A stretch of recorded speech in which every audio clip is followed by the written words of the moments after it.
News एक्सप्रेसच्या बातमीचा impact. अंकलखोपच्या pole vault खेळाडूंना आंतरराष्ट्रीय दर्जाच्या मॅट्स.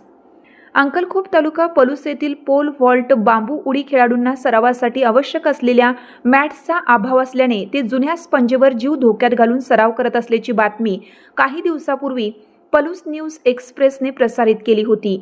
या बातमीची दखल घेत अंकलखोप गावकरी तसेच राष्ट्रवादीचे नेते प्रदीप कदम यांनी तातडीने पुढाकार घेत खेळाडूंना आंतरराष्ट्रीय दर्जाच्या सुरक्षित मॅट्स उपलब्ध करून दिल्या. यापूर्वी सुरक्षित मॅट्स नसल्यामुळे प्रत्येक सरावावेळी दुखापतीचा धोका कायम होता. मात्र आता नव्या मॅट्समुळे खेळाडूंना सुरक्षित वातावरणात सराव करता येणार असून राष्ट्रीय आणि आंतरराष्ट्रीय स्पर्धांसाठी अधिक आत्मविश्वासाने तयारी करण्याचा मार्ग मोकळा झाला आहे. प्रशिक्षक अनिश शिकलगार यांनी पलूस न्यूज एक्सप्रेसशी बोलताना या मदतीबद्दल समाधान व्यक्त केले. बातमीची दखल घेऊन तातडीने मदत केल्यामुळे आता खेळाडूंना कोणतीही भीती न बाळगता दर्जेदार सराव करता येणार असल्याचे त्यांनी सांगितले. काही वर्षापासून आम्ही असल्या शीटांवरती प्रॅक्टिस करत होतो. स्क्रॅपच्या शीटातने उकंड्यात आणून प्रॅक्टिस करत होतो आणि प्रॅक्टिस करून झाल्यानंतर म्हणजे आता काही वर्षांतर असं डोक्यात आलं की आपल्या खेळाडूंना थोडा उच्चांक पाहिजे म्हणून मी त्यात थोडाफार बदल केला की बाबा यांना यांना हेल्पची मदतीची गरज आहे म्हणून मी एक त्यांच्या पोरांच्यावर रील टाकली आणि त्या रीलची दखल आमच्या पलूस न्यूज एक्सप्रेसवाल्यांनी घेतली आणि ती घेतल्यानंतर प्रथमतः आमच्या गावाने पुढाकार घेऊन आणि गावाने नंतर पलूसचे नेते माननीय प्रदीप अप्पा कदम यांनी आम्हाला भरपूर अशी मदत करून ह्या आम्हाला मॅचची सोय करून दिली. त्यामुळे आता खेळाडूंच्यात भरपूर असा उत्साह निर्माण आहे आणि आता त्यांच्यामध्ये एक आत्मविश्वास निर्माण झालाय की आम्ही याच्या पुढे अजून थोडंफार म्हणजे खेळू शकतो म्हणून असा त्यांच्यामध्ये एक आत्मविश्वास पूर्णपणे झालाय. आणि दुसरा विषय म्हणजे असं झालं की पहिला आम्ही जी प्रॅक्टिस करत होतो त्याच्यामध्ये मुलं प्रॅक्टिस करायची पण त्यांना इंजुरी व्हायची, लागायचं, तुटायचं, फुटायचं. न्यूज मधून आमच्या गावानं आम्हाला मदत दिली. गावानं मदत देऊन प्रदीप अप्पा कदम यांनी मदत दिली.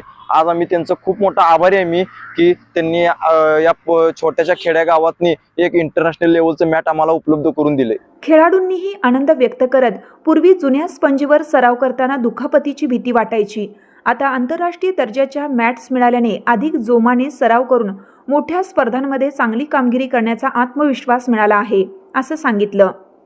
नमस्कार, माझे नाव यशराज संतोष पाटील.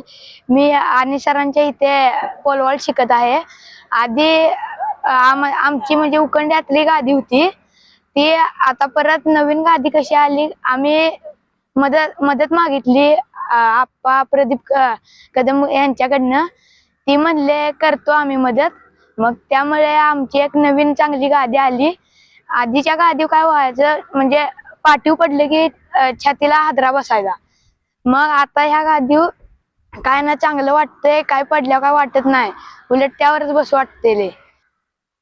नमस्कार, माझे नाव सार्थक दीपक गावडे. मी इथं अनिश सरांकडे पोल व्हॉल्टची प्रॅक्टिस करतोय. मागल्या 1 वर्षापासून आम्ही प्रॅक्टिस करतोय इथं. तर आम्ही कचऱ्यावरून आणलेल्या गादीवरून प्रॅक्टिस करत होतो. आता लोकवर्गणीतून आणलेल्या गादीवर आता प्रॅक्टिस करतोय. आधी त्या जुन्या गादीवर उड्या मारताना जरा कॉन्फिडन्स लो होत होता किंवा मार लागत होतं त्यामुळे उड्या जात नव्हत्या. आता गादी आल्यामुळे कॉन्फिडन्स वाढलेला आहे. आता हाईट पण चांगली चाललेली आहे. एकदम उडी लागत नाही, काय नाही, एकदम भारी चालले सगळं. मी पोल व्हॉल्ट शिकत आहे. आधी आमच्याकडं मॅट नव्हतं. आता आधी आम्ही असल्या स्क्रॅपमध्ये आम्ही शिकत होतो. आता आम्हाला मॅट आले त्यामुळं आम्ही खूप मजा येते. नव्याने मिळालेल्या या आंतरराष्ट्रीय दर्जाच्या साहित्यामुळे मुलांची दुखापतीची भीती आता पूर्णपणे मिटली आहे. पलूस न्यूज एक्सप्रेसच्या बातमीने अंकलखोप गावकरी व प्रदीप कदम यांच्या सहकार्याने अंकलखोपच्या या ग्रामीण खेळाडूंच्या ऑलिम्पिकच्या स्वप्नांना खऱ्या अर्थाने पंख मिळाले आहेत.